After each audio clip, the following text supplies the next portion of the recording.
Je vais commencer par la fin. Ça me fait penser à Christian Salançon, voilà, qui dit quand quelqu'un arrive, je lui demande qu'est-ce qui vous arrive. Et je crois que c'est la question, c'est qu'est-ce qui vous arrive. La meilleure question, c'est celle-là. Finalement, pourquoi vous êtes là, quoi? Qu'est-ce qui vous est arrivé? Qu'est-ce qui a provoqué le fait que vous soyez là à demander un accompagnement, à vouloir cheminer? Qu'est-ce qui s'est produit? Et là, c'est une écoute. Et après, c'est un accompagnement, c'est un échange, c'est une rencontre. Donc après, il y a du vis-à-vis quand même. Hein. Il y a besoin de cette altérité, à la fois d'écoute et puis donner des pistes, parce qu'on avance aussi dans la vie, parce que... Et quand vous êtes catéchète, vous êtes au nom de l'Église, on va dire, pour l'Église. Donc vous avez il y a des choses, j'allais dire, des points de repère à transmettre, mais vous ne savez pas du tout ce qu'en fera la personne et comment elle va accueillir ça. Mais qu'est-ce qui vous arrive? Je trouve que c'est une très belle question. Et au fond, c'est ce que oui, Jésus laisse la Samaritaine dévoiler qui elle est. Et en la poussant dans ses retranchements, elle va dire des choses fortes qui vont l'aider à lui aussi dans cet échange, parce que c'est une vraie rencontre. Alors, est-ce que la personne est vraiment libre? Vous voyez, dans la Bible, on ne parle pas de liberté, on parle de libération. C'est un processus. La liberté, c'est jamais acquis. C'est une libération. C'est le chemin de l'esclavage à la terre promise, de la servitude à la terre promise. Et ce chemin-là, vous voyez, il dure 40 ans, c'est-à-dire la maturité. Mais c'est ce chemin-là qui nous est proposé, au fond, de la servitude à la terre promise. Donc c'est un processus. Mais chaque fois qu'il y a révélation, c'est toujours accompagné d'une libération. Quand vous regardez les grands récits de révélation, il y a toujours une libération à l'œuvre. Et qui dépasse, et qui est toujours liée à une promesse en même temps. Ça veut dire que ça ne veut pas dire que, ok, je suis à 100% de ma libération. Il y a toujours un pourcentage à venir. Il y a toujours quelque chose qui... C'est un peu comme quand vous téléchargez une vidéo, l'espace se crée au fur et à mesure que la vidéo se télécharge. Et là, et le vrai travail humain, il est là. Au fond, qu'est-ce que c'est un cheminement spirituel? C'est qu'on découvre au fur et à mesure ses propres conditionnements. C'est ça un chemin spirituel. Des personnes qui a permis à Mounier de penser le personnalisme, c'est Gabriel Marcel qui dit la spiritualité, c'est réduire en soi la part d'indisponibilité.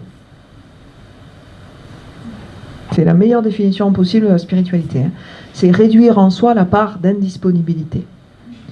Et au fond, c'est ça un chemin spirituel. C'est repérer tous les conditionnements, toutes les peurs, tous les enfermements, tous les pièges, tout que je trimballe, dont j'ai hérité, enfin, que je soupçonne même pas.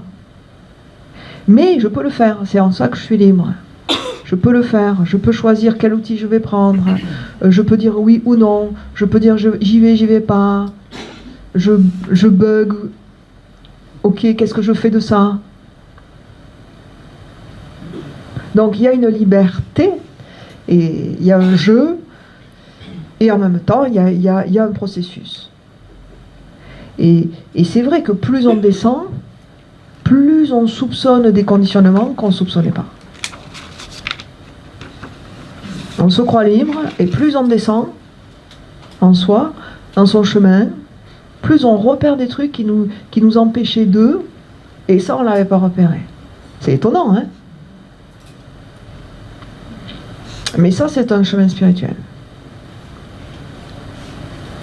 Donc, l'individualisme, en fait, pour moi, c'est important de ne pas confondre individu et individualisme. L'individu peut être quelqu'un de généreux. Et on le voit tous les jours. On peut avoir envie de dire « je » pour sa vie et être généreux, et être altruiste. Donc, c'est vrai que ce n'est pas équivalent. Individu n'est pas équivalent à individualisme. Par contre, c'est la pente qui gagne l'individu en premier, quoi. C'est le risque d'être individualiste. Mais c'est pas équivalent. Voilà, un individu peut être généreux. Et c'est ce qui est à travailler finalement. Et donc ça permet de faire le lien avec la personne, avec la question sur la personne. Une personne, ça veut dire que nous sommes de nature relationnelle, comme Dieu d'ailleurs. Nous sommes de nature relationnelle. Donc ça, on ne le perd pas. Tant qu'on respire, on ne le perd pas.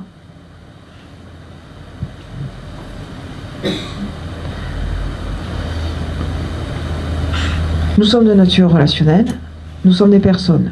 Mais la façon moderne d'être des personnes sociologiques, c'est actuellement d'être des individus. Mais le fait qu'on soit des individus ne nie pas la notion de personne.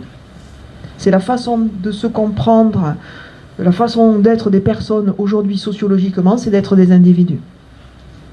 Et sociologiquement, c'est ce sur quoi va faire insister ou contribuer à faire naître le christianisme. Ça ne veut pas dire que le christianisme s'adresse à des individus. Le christianisme, l'évangile s'adresse à des personnes. La Bible s'adresse à des personnes. Dieu s'adresse toujours à la personne. Mais il faut qu'on passe par des filtres qui sont la façon dont la personne se comprend aujourd'hui. Et la façon dont la personne se comprend aujourd'hui, c'est le fait d'être un individu en recherche d'identité. Je ne sais pas si je suis plus claire. Voilà. Donc on peut tenir à la fois personne et individu. Il ne faut pas lâcher d'ailleurs. Ne lâchez pas la personne. La personne n'est pas juste qu'un élément de sociologie.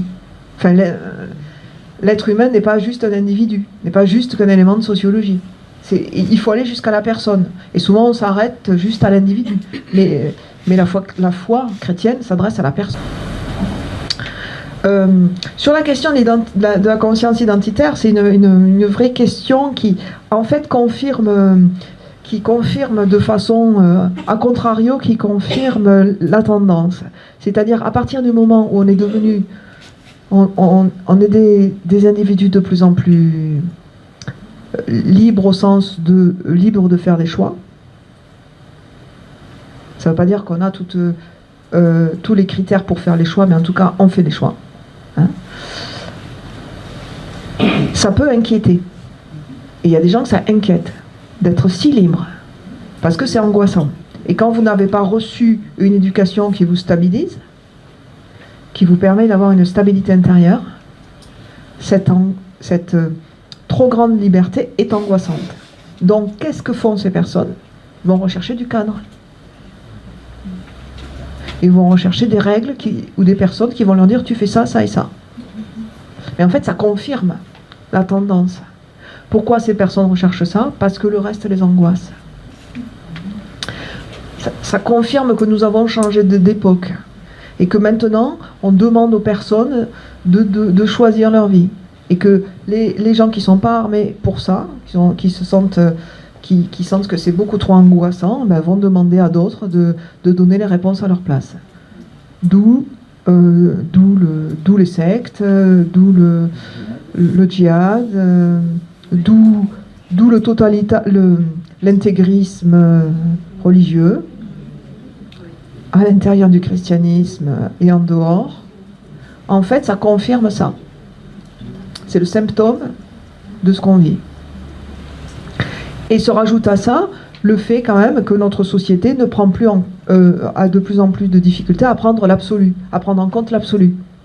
Or, une personne est ouverte sur un absolu. Et si on ne propose plus aux personnes de faire quelque chose de cet absolu qui fait partie de leur vie, enfin, quand on est une personne, on est face à un absolu. Ne serait-ce que la question du sens, qu'est-ce qu'on fait là?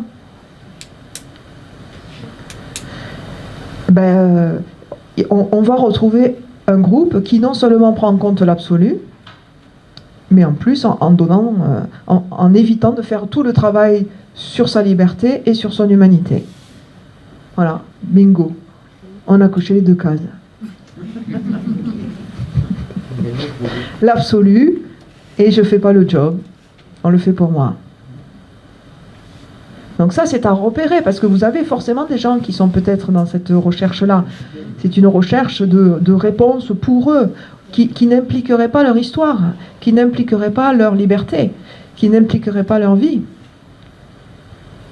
Alors la rencontre avec la Cananéenne montre bien qu'il ne peut pas y avoir de rencontre avec Dieu sans une implication de sa propre histoire.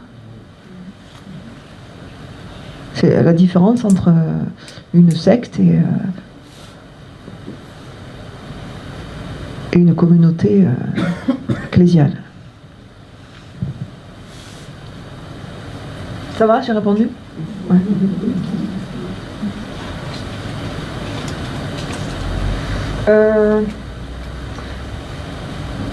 Ouais, alors sur le je suis, oui. C'est une question, ça. Hein. D'abord, c'est peut-être le je suis. Alors, je sais pas en grec, hein, vraiment, mais en hébreu, c'est quand même je serai. Hein. C'est un inaccompli. Je serai. Et j'ai lu il n'y a pas longtemps dans un livre de Lita Bassé que m'a gracieusement prêté Odile Teller, La source que je cherche. Très bon livre. Que Thomas Romer envisageait de dire que la racine de Yud et Vav, ce qu'a donné Yahvé, enfin, le tétragramme, pourrait être respiré. J'avais jamais lu ça. Ça, c'est intéressant. Hein. C'est très, très intéressant. Parce que être, c'est respirer, pour nous. Donc, que Dieu se définisse comme un respirant, comme une respiration. Alors ça vraiment c'est intéressant parce que ça ferait vraiment du lien avec le souffle qu'il insuffle dans l'Adam en Genèse 3, et ça ferait du lien avec la parole, parce que pour parler il faut du souffle. Et ça nous changerait d'un Dieu un peu ontologique, d'une essence un peu immuable qui tournerait, je sais pas quoi, enfin, un être qui ne changerait pas. Voilà. Donc de toute manière, l'identité c'est du mouvement. Bon, l'être c'est du mouvement. Tout ce qui vit change. Tout ce qui vit change. Trouvez-moi un truc qui vit qui ne change pas, vous ne le trouverez pas. Vivre c'est changer. Donc peut-être que oui, se rapprocher de Dieu c'est accepter de changer. C'est peut-être la différence entre à l'image et à la ressemblance.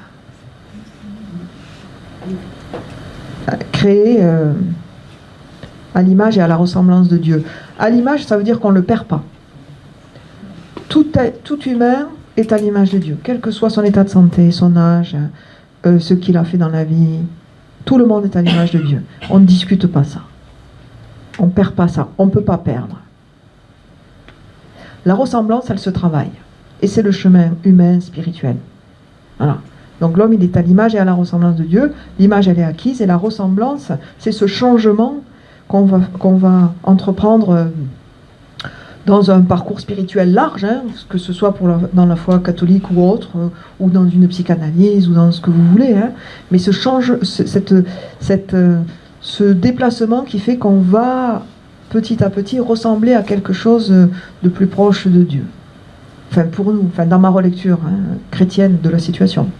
Même si les personnes qui entament bien entendu une psychanalyse ne le font pas dans ce sens-là. Mais c'est se dire, s'inventer en tant qu'humain pour être au plus près de soi.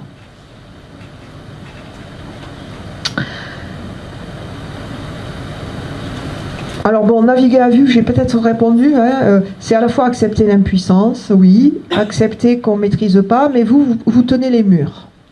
C'est très très important de tenir les murs. Parce que si vous arrivez dans un endroit et sans personne qui tienne les murs, ça rajoute de l'angoisse. Les personnes sont là pour faire des progrès, pour faire une rencontre, pour avancer, pour cheminer dans quelque chose qu'elles pressentent, pour creuser une intuition qui les a déjà bouleversées. Voilà. Et il faut qu'elles aient les moyens de faire un chemin. Alors, ce chemin ne repose pas sur vous, au sens où c'est vous qui allez le faire vous allez garantir les conditions. Vous allez faire rencontrer la parole de Dieu, vous allez... Un itinéraire. Les conditions, c'est que vous allez les mettre face à un grand capital symbolique et humain. Voilà. Vous allez leur faire lire des textes. Vous allez leur faire connaître la tradition sur tel ou tel point. Et c'est des rencontres. En fait, vous allez faciliter des rencontres. Vous n'êtes responsable que de ça, en fait. De faciliter des rencontres. Qu'est-ce qui adviendra de ces rencontres? Ça vous échappe, ça vous appartient pas. Et vous n'avez presque pas à mettre le nez là-dedans. Mais par contre, la personne, elle ne vient pas là pour perdre son temps. Il y a besoin d'un absolu. Par contre, il va falloir déplacer le concept d'absolu. L'absolu, c'est pas je te dis la règle de vie que tu vas suivre. Ou je décide pour toi. L'absolu, c'est faire face à sa propre existence en tenant debout face à Dieu, quoi. En faisant une place à Dieu dans sa vie.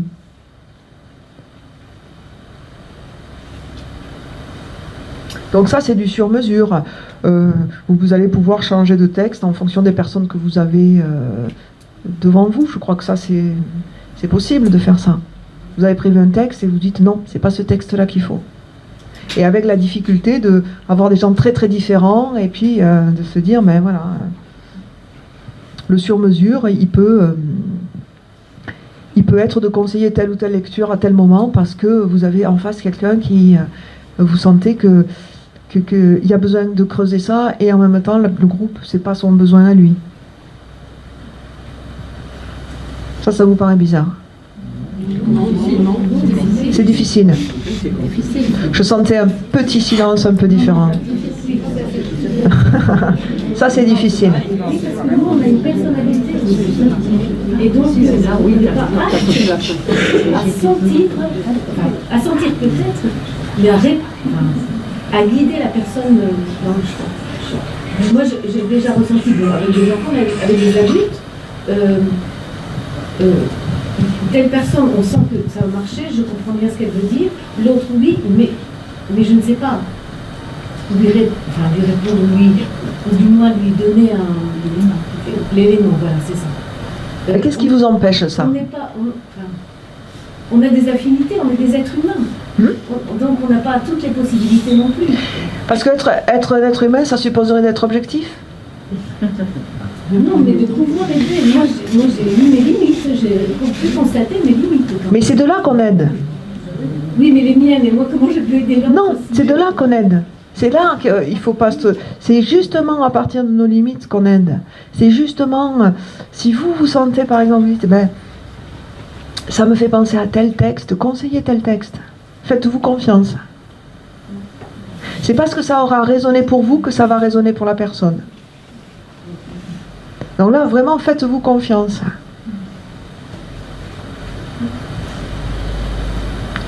Et faites confiance à l'Esprit Saint pour le coup. Mais faites-vous confiance, c'est-à-dire à partir du moment où ça résonne, vous dites, tiens, moi ce qu'elle me dit, ça me fait penser à peut-être la question que je me suis posée à un moment donné et je l'ai travaillé sur tel texte, transmettez ce texte-là. Généralement, vous n'allez pas vous tromper beaucoup. C'est la résonance qui est le chemin. Parce que je suis faible, c'est alors que je suis fort. C'est la résonance qui est le chemin. C'est pas ailleurs. C'est pas parce que vous aurez un pan entier de bibliothèque bien classé en disant allez, pour tel problème, tel livre, pour tel autre, tel livre. C'est pas comme ça que ça fonctionne. C'est là que votre place, elle est forte. Votre personnalité, elle est forte. Dans une société individualiste, il faut être beau, il faut être intelligent, il faut être stable émotionnellement. Et nous, on va leur montrer que nous, on est heureux, même avec nos défauts, parce qu'on est accepté dans notre état de pécheur par Jésus. Et moi, je pense que plus on est conscient de ça, plus on est en paix avec ces gens qui viennent avec des... Parce qu'ils sont obligés d'être parfaits, mais non, on peut être soi-même. Je ne sais pas comment... Donc, voilà, je sais pas exactement, mais je sais que Jésus m'aime. Voilà, je sais que... Et le fait que Jésus même me permet de m'accepter comme je suis. C'est l'étape suivante qui n'est pas à lâcher. Mais encore une fois, le fait de dire qu'on est de nature relationnelle, c'est pas des blagues. C'est sérieux. Enfin, c'est pas juste un mot vide. C'est qu'on a besoin de la relation et on a besoin de la pluralité dans la relation. Et on a tous fait l'expérience que c'est pas le spécialiste entre guillemets du groupe qui peut apporter le plus. La pluralité, elle est essentielle. Tout à fait raison. Alors, il reste 5 minutes avec une question à laquelle on ne peut pas répondre.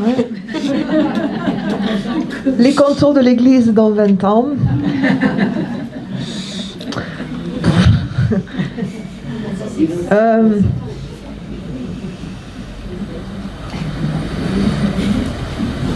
Je pense qu'on... ben moi, bon... Coupe la caméra. Non, c'est pour Marie-Hélène. Que pour Marie-Hélène.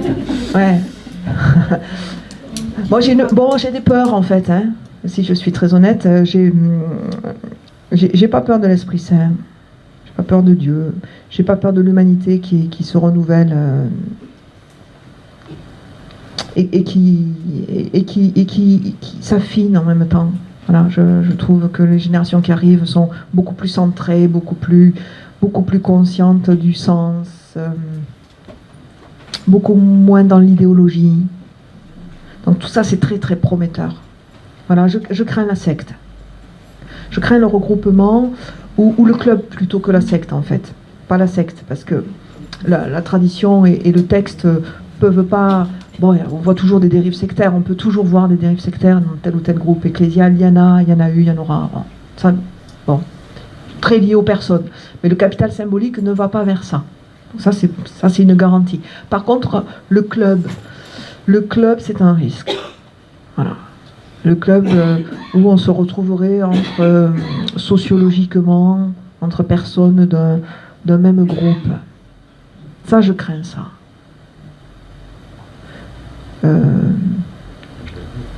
C'est Michel Serres qui dit que la décadence, c'est quand un groupe travaille à sa propre conservation au lieu d'être au service de ce pourquoi il a été créé. C'est la meilleure définition possible de la décadence. Voilà. Et pour moi, ça, c'est un critère. Je ne sais pas si c'est écrit quelque part, mais c'est quand... la décadence, c'est quand un groupe travaille à sa propre survie, à sa propre conservation, au lieu d'être au service de ce pourquoi il a été créé. Voilà. Là où il faut rester attentif, c'est que l'évangile, il est pour tout le monde et dans un respect infini de l'histoire des personnes, de leur fragilité, de l'ouverture, de l'humain. L'humain est au centre. Voilà. Et si on travaille plus à la survie de quelque chose qui serait je sais pas, de la religiosité ou des idées,